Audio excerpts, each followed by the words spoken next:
Hello friends, welcome to my channel. आज मैं आप सबको बिजनेस स्टडीज़ के chapter 1 nature and significance of management का दूसरा पार्ट समझाने आया हूँ। आई होप आपने पहला पार्ट देख लिया होगा। नहीं देखा है तो मैं सजेस्ट करूँगा पहले उसे देख लो, फिर उसके बाद ये देखना। आज के टॉपिक में हम पढ़ेंगे objective of management and importance of management. तो चलिए स्टार्ट करते हैं। Objective of management.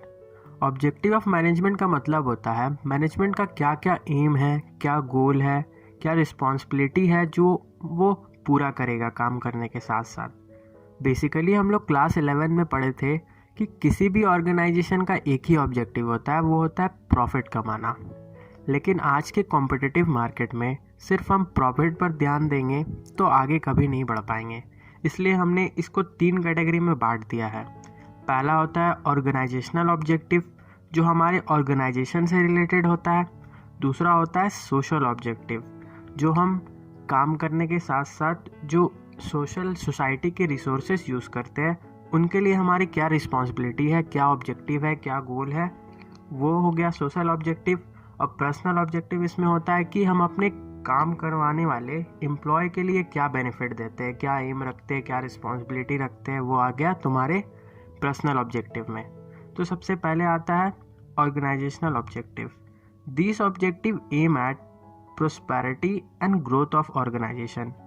ये ऑब्जेक्टिव एम करता है प्रोस्पेरिटी और ग्रोथ ऑर्गेनाइजेशन का। प्रोस्पेरिटी का मतलब होता है सक्सेस और ग्रोथ ऑर्गेनाइजेशन का। ठीक है, इसमें बेसिकली 3 इम्पॉर्टेंट ऑब्जेक्टिव होते हैं।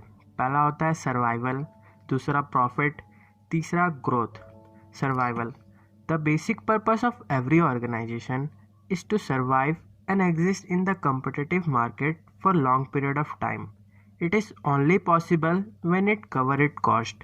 इसका मतलब है कि बेसिक मतलब कोई भी ऑर्गेनाइजेशन का बेसिक पर्पस होता है कि वो कॉम्पिटिटिव मार्केट, मतलब आजकल का जो भी मार्केट है कितना उतार चढ़ाव होता है, कभी डिमांड बढ़ जाता है तो सप्लाई घट जाता है, तो कभी फैशन चेंज हो जाता है। तो इन सब के बीच सबसे मेन ऑब्जेक्टिव होता है कि सरवाइव करे लॉन्ग पीरियड ऑफ टाइम के लिए। और ये तभी हो पाएगा जब वो ऑर्गेनाइजेशन अपने कॉस्ट को कवर कर पाएगा। ठीक है। दूसरा आता है profit. The most important objective of every organisation is earn adequate amount of profit.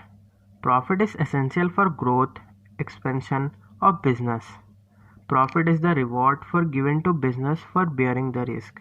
Profit सबसे मेन ऑब्जेक्टिव होता है हर ऑर्गेनाइजेशन के लिए, और ये सर्वाइवल, ग्रोथ और एक्सपेंशन के लिए भी बिजनेस में बहुत ज़रूरी होता है।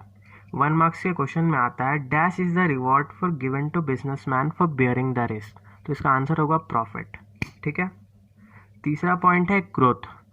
ग्रोथ किसी भी ऑर्गेनाइजेशन का ग्रोथ हम कैसे मेजर करेंगे? उसका नंबर ऑफ ब्रांचेस से। सिंपली जिसका जो भी ऑर्गेनाइजेशन का नंबर ऑफ ब्रांचेस होगा, नंबर ऑफ एम्प्लॉय होगा, उसका ग्रोथ ज़्यादा होगा। तो इसका डिफाइन रेट करते हैं। Business organisation must grow and expand their activity.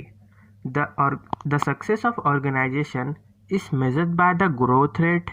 Growth is measured in terms of number of branches, number of product, number of employees etcetera. मतलब किसी भी ऑर्गेनाइजेशन का ग्रोथ को हम उसके ग्रोथ रेट से मेजर कर सकते हैं। उसके ग्रोथ रेट क्या क्या होता है? उसका ग्रोथ रेट में होगा number of branches, number of product, number of employee. ठीक है। दूसरा आता है सोशल ऑब्जेक्टिव्स। मतलब ऑर्गेनाइजेशन काम करने के साथ जो भी रिसोर्सेज यूज़ करता है वो सोसाइटी का रिसोर्सेज यूज़ करता है, तो उसको भी एक रिस्पॉन्सिबिलिटी और एक गोल होता है या एम होता है कि वो सोसाइटी के लिए कुछ करे। तो मेजर सोशल ऑब्जेक्टिव होता है इसमें कि supply good quality of product at reasonable price. ठीक है। दूसरा है contribution toward desirable civic activity, मतलब कोई भी एक्टिविटी हो तो उसमें कंट्रीब्यूशन करें। ठीक है। Generation of economic wealth, generation of employment opportunity, financial support to community. इसमें बस 5 पॉइंट बहुत है। ये केस स्टडी में आता है, आपको बोलेगा कि कौन से ऑब्जेक्टिव से कौन वाला रिलेटेड है, ऐसे करके क्वेश्चन पूछता है।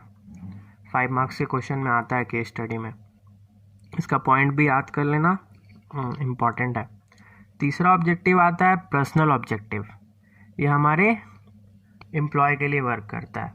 तो the main individual objective of management are to provide competitive salary and financial need to employee, competitive salary दो और उसके जितने भी नीड है उसको पूरे करो, ठीक है। सेकेंड पॉइंट है promotion, training, personal growth and development of employee to fulfil and esteem other higher level need of employee, मतलब वो लोग के प्रमोशन दो, ट्रेनिंग दो, पर्सनल ग्रोथ का अपॉर्चुनिटी दो, ताकि वो लोग डेवलप कर सके, हायर पोस्ट पे जा सके, ठीक है। Peer recognition, self respect, respect for colleagues to fulfil social need, वो लोग का रिस्पेक्ट करो, वो लोग को काम करते वक्त ऐसा फील नहीं करवाओ कि किसी अलग जगह में काम कर रहे हैं या किसी अलग आदमी के लिए काम करे, एक फैमिली जैसा व्यवहार रखो कि वो लोग को भी अच्छा लगे काम करने में। और चौथा और आखिरी point, good and healthy working condition for safety of employee, वो लोग को एक अच्छा और हेल्दी वर्किंग कंडीशन दो और ताकि वो लोग को सेफ फील हो वहाँ पे और वो अच्छे मन से काम कर सके, ठीक है।